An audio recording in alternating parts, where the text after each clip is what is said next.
Disclosure Nowadays, Part 2, Going in Deeper. Hello again, thank you for being here with me once more. And I hope you are all doing very well. I am Mari Swaruu.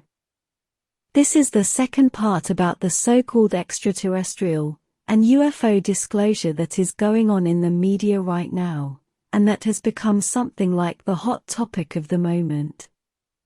In the first part, I discussed the general frame behind disclosure, and here I will go much deeper. Nevertheless, it is still necessary to see the first part before this one to fully understand the frame behind what I'm going to say here. Extraterrestrials and everything that has to do with them is undeniably directly related to spiritual awakenings and to expanding anyone's level of consciousness.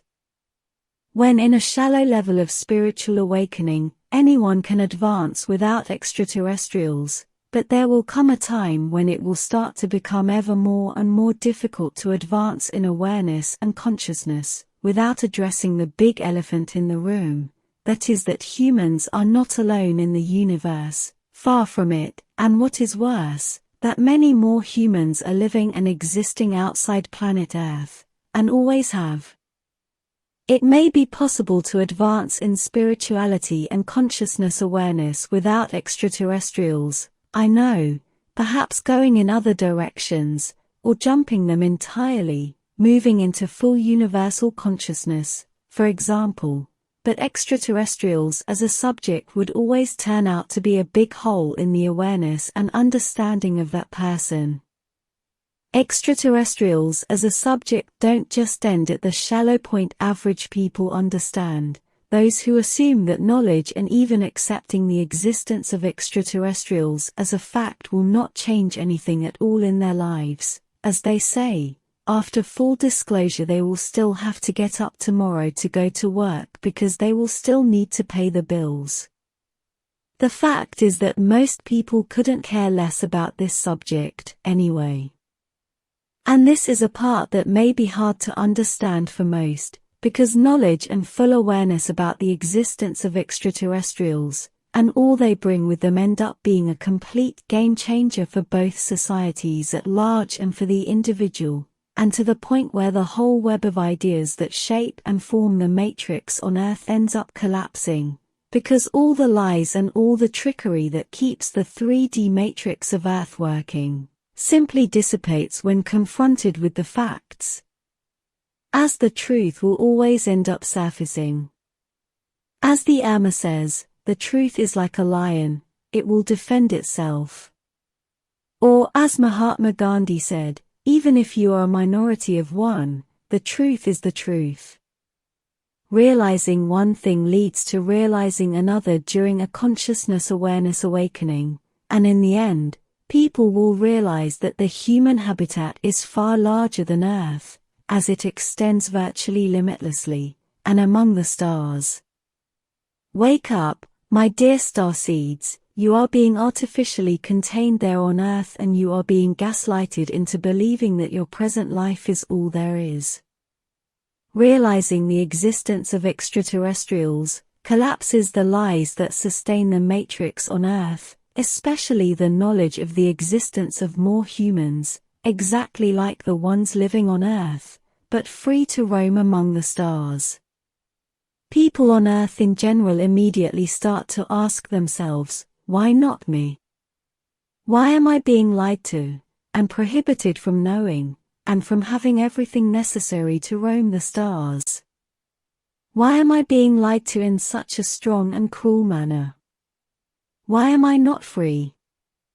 When studying the extraterrestrial subject just about everywhere else that has nothing to do with my group in particular, what is missing? I ask you. Notice that among all the countless extraterrestrial star races, of all sizes and shapes, there is one that is hardly mentioned at all, if at all, and it is by far the most common kind on extraterrestrials, at least in this area in space, and it is space humans, more humans. In my opinion, humans in space have been omitted from nearly all other disclosures because they cause the general public to ask too many questions, as humans existing outside Earth expose and collapse big lies that sustain the matrix, such as Darwinism and the evolution of species, so you can imagine the implications of officially accepting space humans. This of course with few exceptions, such as the Umites and all the other anthropomorphic extraterrestrials, although not exactly human they do look alike, but here I'm talking about star humans as the same exact race as the one on Earth, that one is the one most researchers omit or are afraid to mention, and that is because it causes the matrix to collapse. I'm always saying that people shouldn't depend on authorities such as governments to make up their minds about what is real and what isn't, and that they should develop the capacity to connect the dots and take responsibility for what they decide is their reality.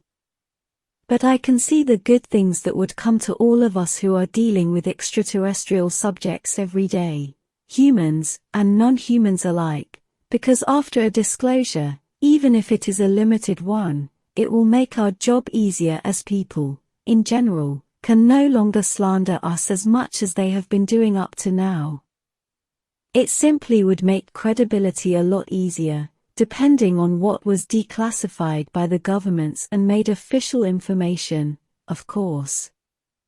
But although this may seem to be something good and a breath of fresh air, it's not so simple once we look at the problem closely, because the only things and the only information that will be validated will be theirs, and not what other independent researchers and groups are trying to offer, for example, mine and my groups.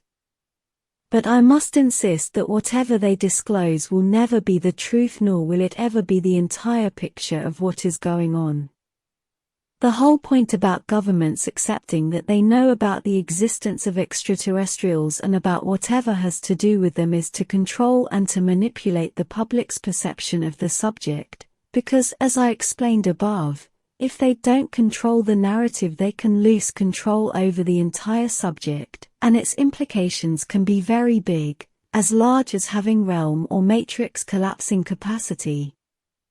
And the official narrative about extraterrestrial disclosure the controllers are pushing will be so the subject fits into what their religions have been saying, as they have also been preparing this disclosure from that angle as well, adapting the narrative of their religions, especially Christianity, to fit into modern requirements. In short, it is the same centuries-old creationist Christian doctrine, but with spaceships, as we can see so well in most New Age groups. And I can see this, the general tendency of thought and the ideas of the public at large is to follow what the appointed and so-called UFO experts and their exopolitics say. Those are the largest and best-funded groups of people who talk to the public about extraterrestrial subjects, and who are heavily infiltrated and guided by agents of the system to push a certain narrative, guide the public's perception, and ultimately to monopolize the truth.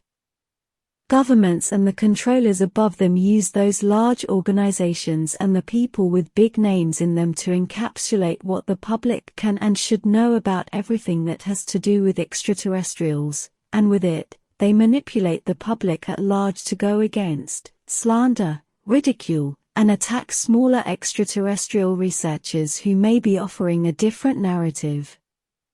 With this, the governments and their controllers can validate their extraterrestrial information while also ostracizing and slandering whatever, and whoever does not go with their narrative, therefore, monopolizing the truth as they have always done, giving and imposing on Earth's society the accepted parameters of what is real and what is not, whose information will be validated and whose will not.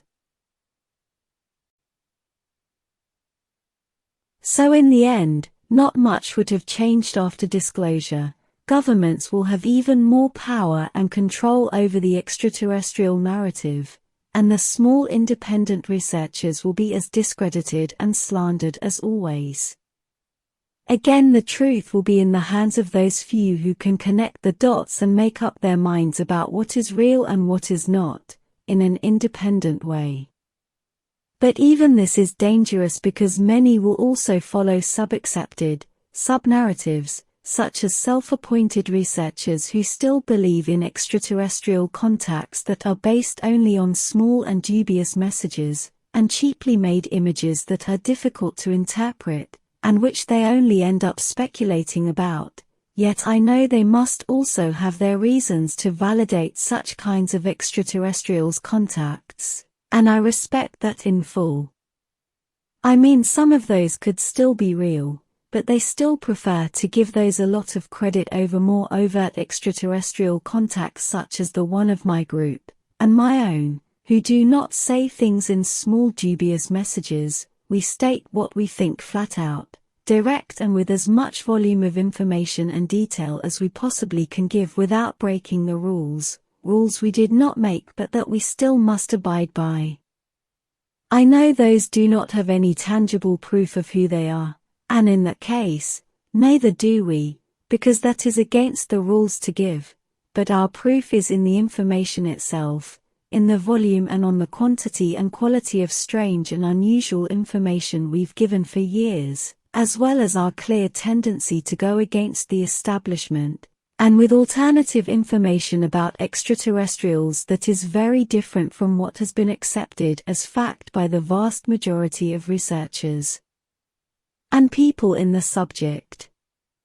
Another sub-narrative that has spawned from all the most socially accepted, official, version is all those people who are exploiting the extraterrestrial subject to make money through their innumerable conferences, books, and even workshops, such as the one I recently saw about how to contact extraterrestrials, but always going with the same narrative as always, and in this case the religious version of the extraterrestrial contact, which is Christianity again, but with flying saucers.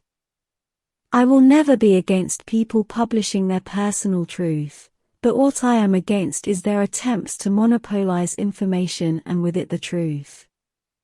For me, what is most reprehensible are those who demonize, promote attacks, and ostracize other people and researchers, only because they may go against their theories, like the ones they published in their books, all this because of money. And then there is yet another problem that must be mentioned here, that is the tsunami of people making up false extraterrestrials and running loose all around the web, causing even more confusion. Furthermore, many impersonate real extraterrestrials, such as several members of my group, so please beware of this, because my group is not talking openly on social media. We are vastly overworked and overtasked, and we would love to be able to be closer to you all, but at this time it is impossible. And about myself, I've been isolated to work only with my Taygetan team who give me some very appreciated technical support, and that's all. I'm not on social media. Disclosure is an extremely complicated subject, and it takes time and much dedication to be able to understand it as best as possible. As I've said before, listen to everyone, as many people as possible, and then make up your own mind with the best information you may have at your disposal at each time. I hope my information was useful to you. Thank you for watching my video and for liking and subscribing. I appreciate it a lot. And I hope to see you here next time.